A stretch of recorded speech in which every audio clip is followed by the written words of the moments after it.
സുനിതിനെ വീട്ടിലേക്ക് കൂട്ടിയിട്ട് പോയിട്ട് അമ്മയും മാമനും ഒരുപാട് വഴക്ക് പറയുന്നുണ്ട്. നീ എന്തിനാ സുഭാഷിനെ വിളിക്കാൻ നിൽക്കുന്നത് എന്നൊക്കെ പറഞ്ഞിട്ട് ചീത്ത പറയുന്നുണ്ട്. അപ്പോൾ സുഭാഷ് ചേട്ടനെ വിളിച്ചാലും എൻ്റെ ഭർത്താവ് ഒന്നും പറയില്ല, അങ്ങനെയുള്ള ആളല്ല എൻ്റെ ആൾ എന്നൊക്കെ പറഞ്ഞിട്ട് സപ്പോർട്ട് ചെയ്തിട്ടൊക്കെ സംസാരിക്കുന്നുണ്ട്. അതിനും ഒരുപാട് അവളെ എന്നെ ഇനി തല്ലരുത്, എൻ്റെ കല്യാണം കഴിഞ്ഞതാണ് എന്നൊക്കെ പറഞ്ഞിട്ട് സുനിത അമ്മേൻ്റെ അടുത്ത് പറയുന്നുണ്ട്. നിധിയുടെ അടുത്തും ബാക്കി എല്ലാവരുടെ അടുത്തും കൂടെ സുഭാഷ് ഒരു കാര്യം പറയുന്നു. നിധി എപ്പോൾ പുറത്തു പോകുമ്പോഴും കൂടെ ഒരാൾ വേണം.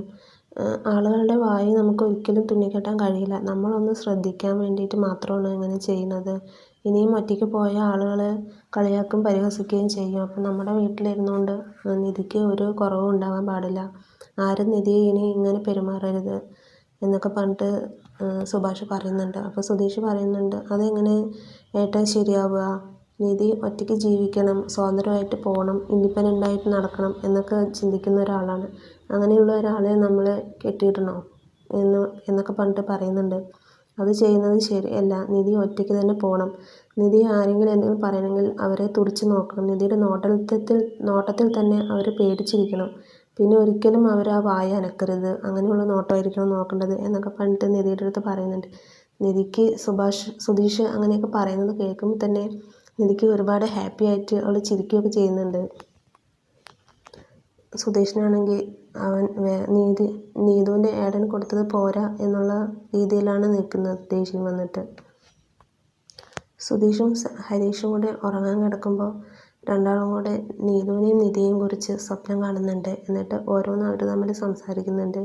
നിധിയെക്കുറിച്ച് സുധീഷ് ഒരുപാട് കാര്യങ്ങൾ ഹരീഷിന് വർണ്ണിച്ചു കൊടുക്കുന്നുണ്ട്. നിധിയുടെ പല്ല് മുല്ലമൊട്ട് പോലെയാണ്, അവളുടെ ചിരി നല്ല രസമാണ് കാണാൻ എന്നൊക്കെ പറഞ്ഞിട്ട് പറയുന്നുണ്ട്. അപ്പോൾ ഹരീഷ് കളിയാക്കുന്നുണ്ട്, ഇങ്ങനെയുള്ള പൈങ്കിളി വർത്താനമൊന്നും ഞാൻ പറയില്ല, എൻ്റെ അടുത്തുനിന്ന് പ്രതീക്ഷിക്കണ്ട. പക്ഷേ നീതു ഒരു ആവശ്യം വന്നപ്പോൾ എന്നെ ഓടി വന്ന് സഹായിച്ചു. എനിക്കപ്പോൾ ഒരുപാട് സന്തോഷമായി ഏട്ടാ എന്നൊക്കെ പറഞ്ഞിട്ട് സുധീഷിൻ്റെ അടുത്ത് പറഞ്ഞു കൊടുക്കുന്നുണ്ട്. അപ്പോൾ അതാണ് ഹരീഷ് പ്രേമം, എനിക്ക് അവളോട് ഭയങ്കര ഇഷ്ടമാണ് എന്നൊക്കെ പറയുന്നത്. അപ്പോൾ അതെനിക്ക് അറിയില്ല, ഇതിന് പ്രേമം എന്നൊക്കെ പറയാൻ പറ്റുമോ എന്നൊക്കെ പറഞ്ഞിട്ട് അവർ തമ്മിൽ അങ്ങോട്ടും ഇങ്ങോട്ടും സംസാരിക്കുന്നുണ്ട്. അങ്ങനെ വർത്തമാനം പറഞ്ഞുകൊണ്ടിരിക്കുമ്പോൾ സുധീഷ് ചോദിക്കുന്നുണ്ട്, നീ നീതുവിനെ വിളിച്ച് ചോദിച്ചോ അവിടെ എന്താണ് പ്രശ്നം, എന്തെങ്കിലും ഉണ്ടോ എന്ന് പറഞ്ഞിട്ട് നീ ചോദിക്കുന്നുണ്ട്. അപ്പോൾ ഇല്ല, ചോദിച്ചിട്ടില്ല. ഫോൺ അവർ മേടിച്ച് വെച്ചിരിക്കുകയാണ്. അവൾക്ക് എന്നെ വിളിക്കുന്നത് കൊണ്ട് വീട്ടുകാർ ഫോൺ കൊടുക്കുന്നില്ല. അപ്പോൾ നമുക്കൊന്ന് പോയി കണ്ടാലോ എന്ന് പറഞ്ഞിട്ട് അവർ ഇറങ്ങാൻ നിൽക്കുമ്പോഴേക്കും നീതു കോൾ ചെയ്യുന്നുണ്ട് ഹരീഷിനെ വിളിച്ചിട്ട് പറയുന്നുണ്ട്, ഇത് അച്ഛൻ്റെ ഫോണാണ്, അച്ഛൻ്റെ ഫോണിൽ നിന്ന് വിളിക്കുകയാണ്. നീ എന്നെ ആലോചിച്ചിട്ട് ഇരിക്കുകയായിരിക്കും എന്ന് എനിക്കറിയാം, അതുകൊണ്ടാണ് ഞാൻ വിളിച്ചത്. നീ തിരിച്ചിങ്ങോട്ട് വിളിക്കണ്ട, എനിക്കിവിടെ ഒരു പ്രോബ്ലവും ഇല്ല, എന്തെങ്കിലും പ്രശ്നം ഉണ്ടെങ്കിൽ ഞാൻ അങ്ങോട്ട് വിളിക്കാം എന്നൊക്കെ പറഞ്ഞിട്ട് അവർ സംസാരിക്കുന്നുണ്ട്. അങ്ങനെ എല്ലാവരും കൂടെ ഉറങ്ങാൻ കിടക്കുകയാണ്. അപ്പോൾ സുഭാഷ് ഉറങ്ങുന്നേയില്ല. നിധിയെ പറഞ്ഞ കാര്യങ്ങളെല്ലാം അവൻ ആലോചിച്ചുകൊണ്ടിരിക്കുകയാണ്. റോഡിൽ നിന്ന് നീതുവിൻ്റെ ഏട്ടൻ സംസാരിച്ചതും എല്ലാ കാര്യങ്ങളും അവൻ ഓർത്തെടുത്തിട്ട് നികേഷിനെയും ഹരീഷിനെയും വിളിച്ചെണീപ്പിച്ചിട്ട് പറയുന്നുണ്ട്, ഒരു സീരിയസ് മാറ്റർ സംസാരിക്കാനുണ്ട്.